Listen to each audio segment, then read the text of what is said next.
Just as a recap, in case this is the first video you've come to, go back and watch the first one, and I go through basically creating this.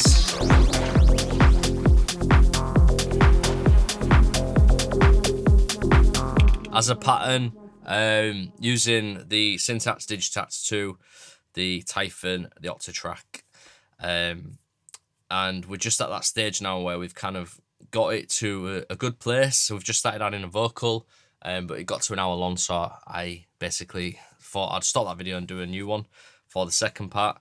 So yeah, let's get stuck in. I just went and had a drink of water, and I thought to myself, the vocal, I do like it, but it's a little bit kind of cheesy, the lyrics. This is how I work, just over and over again. Quite apt for this YouTube video, showing you how I work. What I might do is have it not happen so frequently though. Maybe that's what's bugging me. Right, so this first one, we got that 1 out of 2. So I'm gonna go 1 out of 4. And this one is 2 out of 2, so I'm gonna go 3 out of 4. Remember the second one, it had a little bit more action on the LFO. So the first one, it's got LFO2, which is basically modulating the delay time, like this, which kind of gives it a pitchy vibe anyway. The second time round, a bit more extreme, it's got an LFO on the... Oh, God. Sorry, I explained in the first video as well, I have a cold, so apologies for that. Second one, we've got delay movement on the time, but also we've got pitch as well. Just a bit crazier. It just gives it a bit of variation. Right, so what I said I would set out to do in this one is kind of sweeten up the loop a little bit more, but also start to think about how we're going to manipulate some of the sounds. So what I want to do with the drums, let's just mute the vocal and the synth. The drum bus here, that is the Syntakt. Obviously we've got a synth on there, but it's going to go through the drum bus because that's just the way I've set it up. I could actually go into Ableton now and change that, but I'm going to leave it as it is. So on track 1, we've got majority, I can't even talk properly because of this cold. The majority of bus 1 is drums. So what we could do is we can add things like a high pass. So I've talked about this in previous videos, like last year or the year before. When I'm performing with this, I have all of my scenes, performance scenes, on the right-hand side. 9 is my home button. And then all of these scenes will be like effects. Usually 10 to 12 is kind of build-up effects. And then 9 is when I just want to kind of drop back in real quick. So what I'll do is I'll just create a very quick... I've already got some stuff set up on there. So you can see I've already kind of set this up on this template. What we can do is we can go in there and add stuff. I can't add any delay at the moment because you see delay is being used for this trick. Delay control.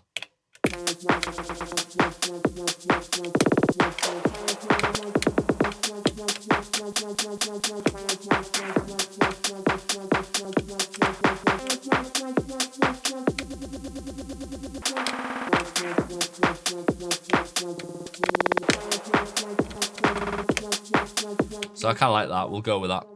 Big thanks to Ben Pest for showing me how to program that, because I knew about that trick, but I could never get it to work in time.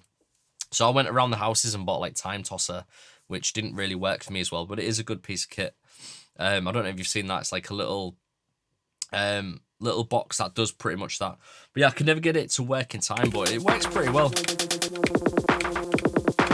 It's not like using like the Denons or the Pioneer where it's dead on beat, but you can kind of get used to trying to catch little bits. And then you use this to kind of speed it up, or slow it down, or do like little kind of triplets and stuff. It's cool. I really like it. So we'll leave that on. But yeah, let's just focus on this now.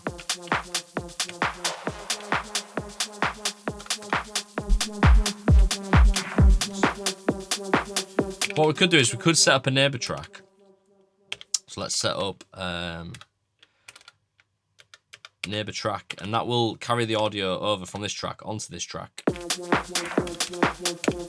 And then we could add some extra stuff in there. So what I do like using is the spatializer. Just hold down the B scene and basically dial this in. We just start it there and then build it up.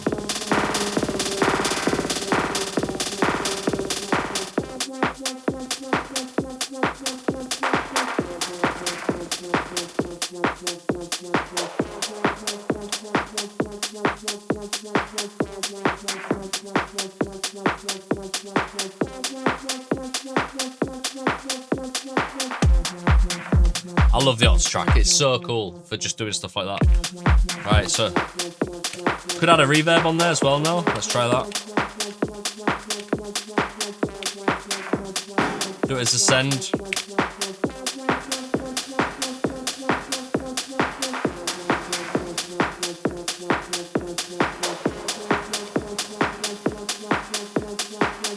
Let's make it like really high frequency, so it's not too muddy.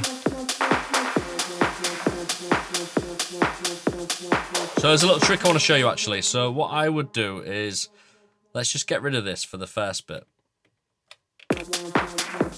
What I'll do is like scene 10. Just for your kind of like usual taking the kick away sort of thing, or like the low end. Then what I'll do is copy scene 10, put it on 11, and with 11 what we can do is we can kind of do stuff like maybe increase this effect a little bit more. And then also start to bring in that reverb.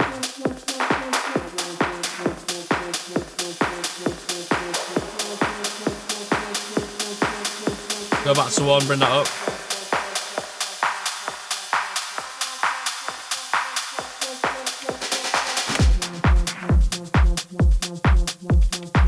What I want to do though is I want that reverb to carry on.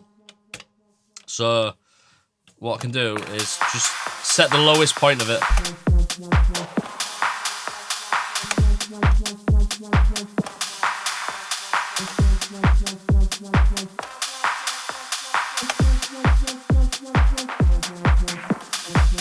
What I might do is on the home one I'm going to lock it, right? But then I'm going to bring it back down. I'll show you why in a minute. So right, so on the home scene, this time is locked, so it's really long. So it means that when we snap back, we get that going on, right? But the reason why I've done that is because when we go to scene 2, I don't want the time to be long. I want it to be short, so that we can basically go from this scene, 10, and we can glide into 11 like this, which will slowly build up that decay time and everything.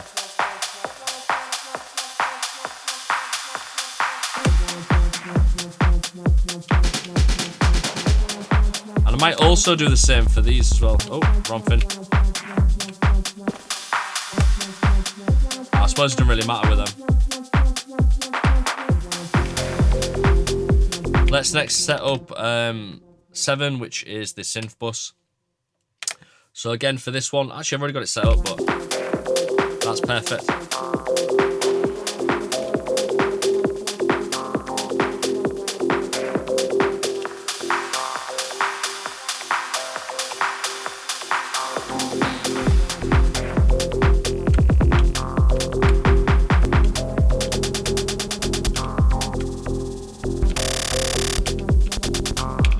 Probably want the synth to glitch as well, so let's go and copy over that.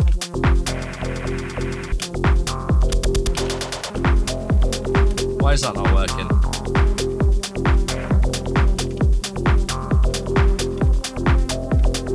I know why, yep. I know why. Right, so because I need to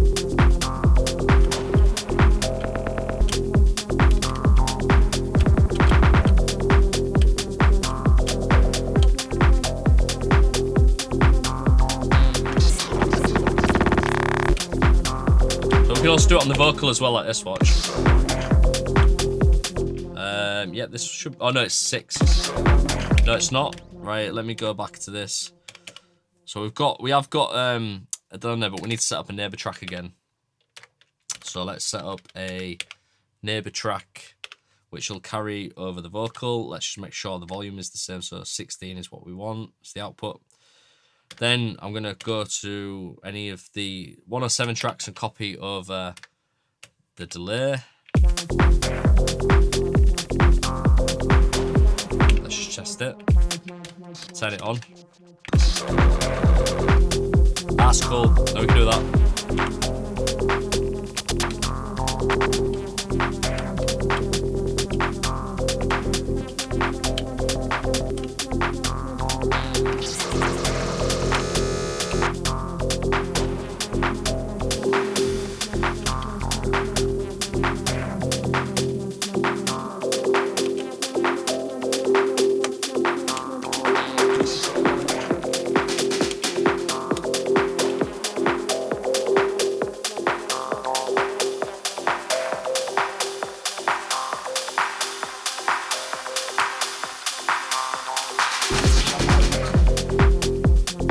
What I might do as well is with the synth on this one, this scene here, might bring the volume down, so we just cut it out.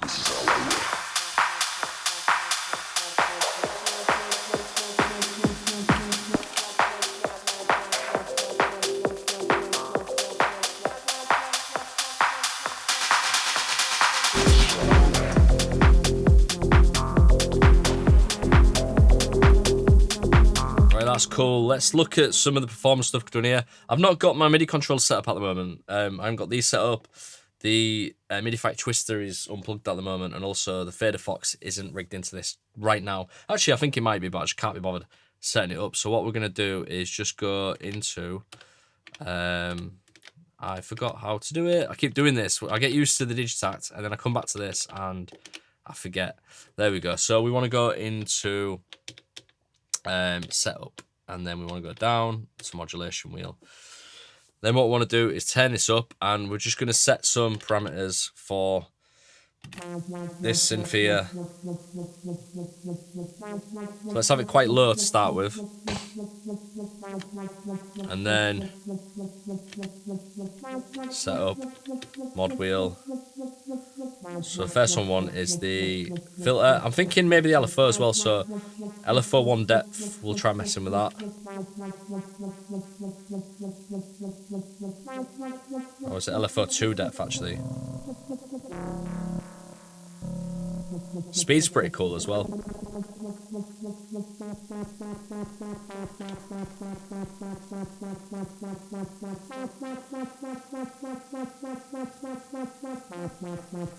LFO 2 speed, let's try that again. I like that.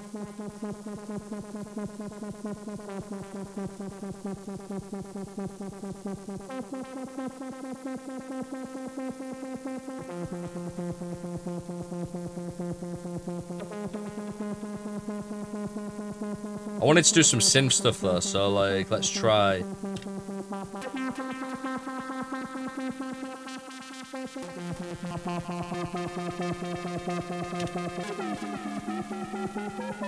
That could be used as a special effect. What I want though is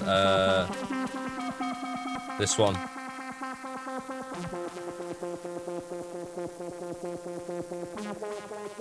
I might have to take this back off actually and try filter resonance.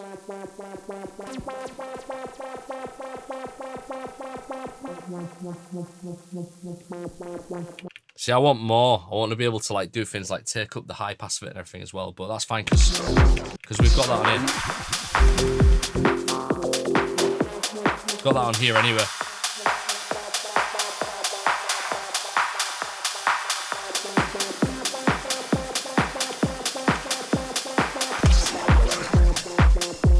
Let's put the Digitakt 2 as well into mute mode.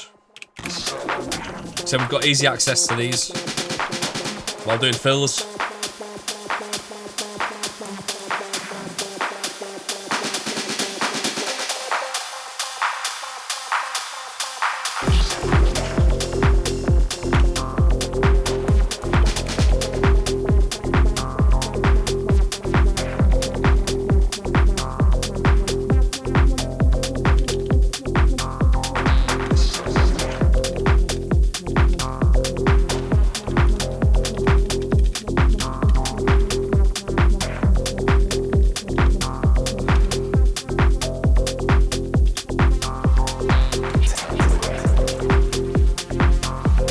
Yeah, I'm going to try changing the machine out to Swarm because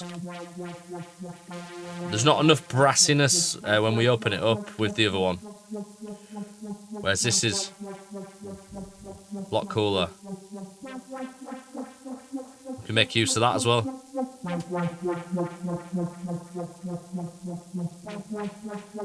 We've got noise modulation there as well. So let's rethink the sound settings. So what I might want to do is noise modulation.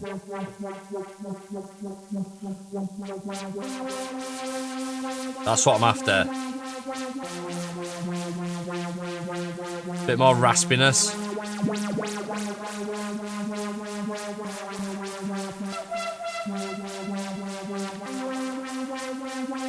Detune.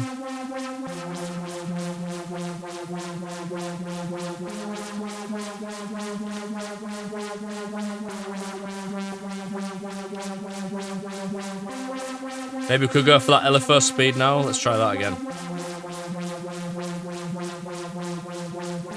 Multiplier.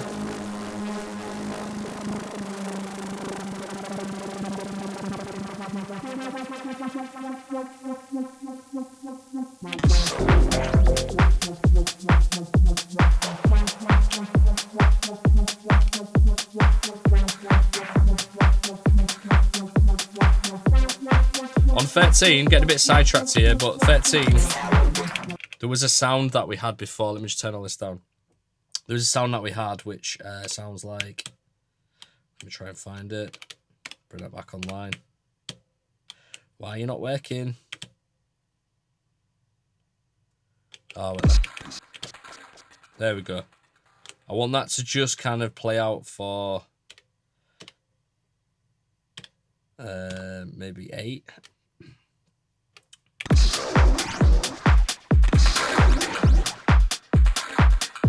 But every 4 bars, I think.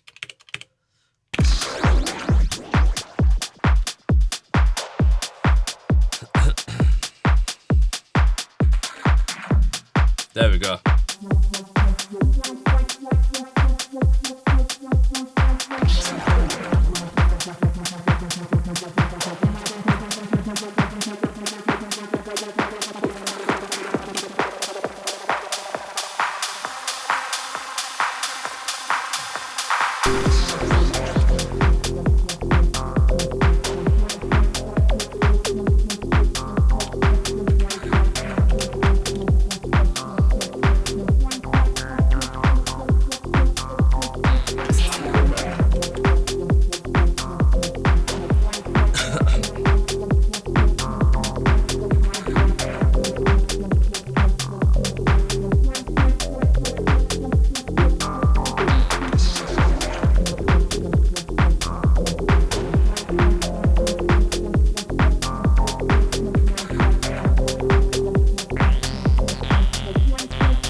Let's think about kind of sweetening things up a little bit.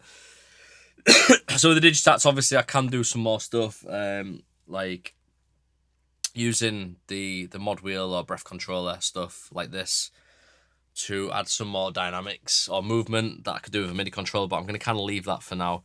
So maybe we could do something like that in another video. Sorry, there's a beard hair there. Right, yeah, so what I'm thinking now is let's just have a listen to the individual things, right? So, and just kind of sweeten everything up. So maybe we'll look at compression on this.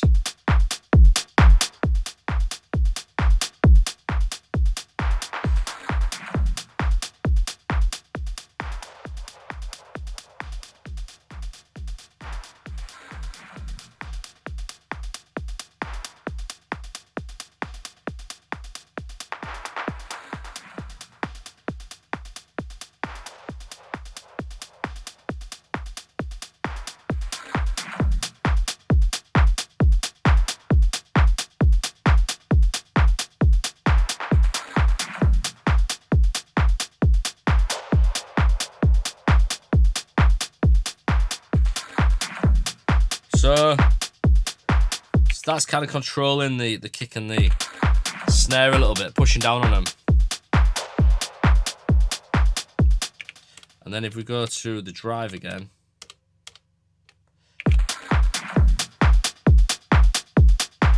yeah, let's give that some welly. Right, so I might just want to, I'm just going to check on my Ableton where the levels are sitting visually on Pro Q. Perfect, it's just mixed really nicely, so that's good. Let's go back to this. What I want to do now is just take a look at the Syntakt, see what this sounds like if we push everything into the master drive.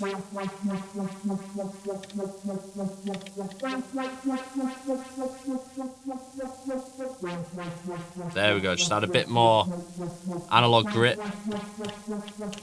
And now because we've done that, the synth is pushing against the volume for that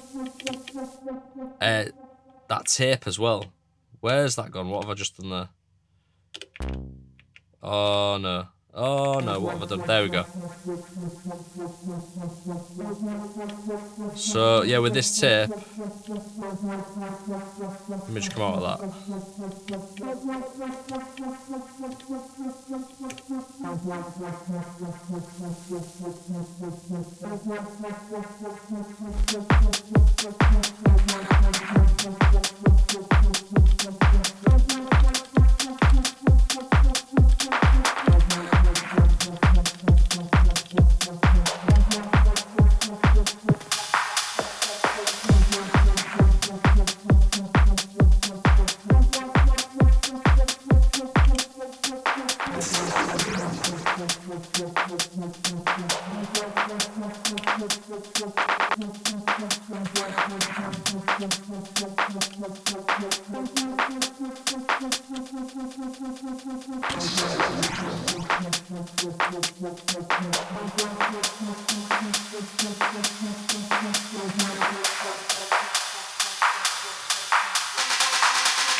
Might get rid of that volume, bringing the volume down on this.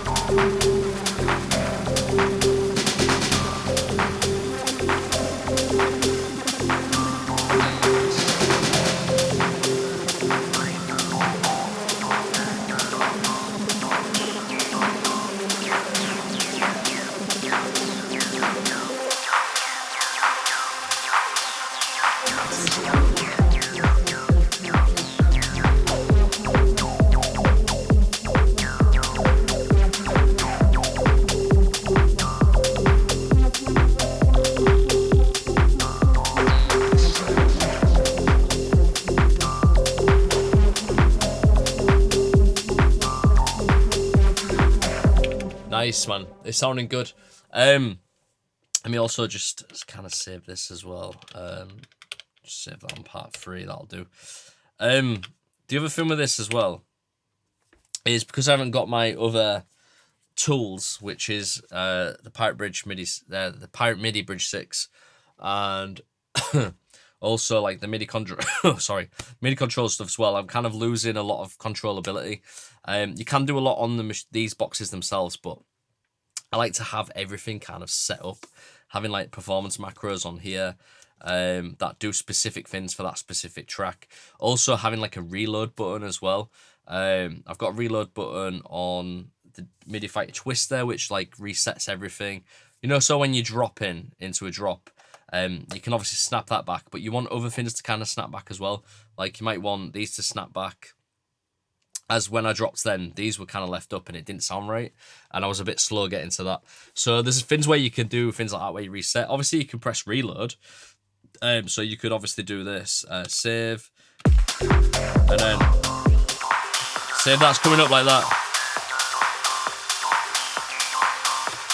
But if I want to do it on there and here, I can't really do it like this. In fact, that doesn't work anyway.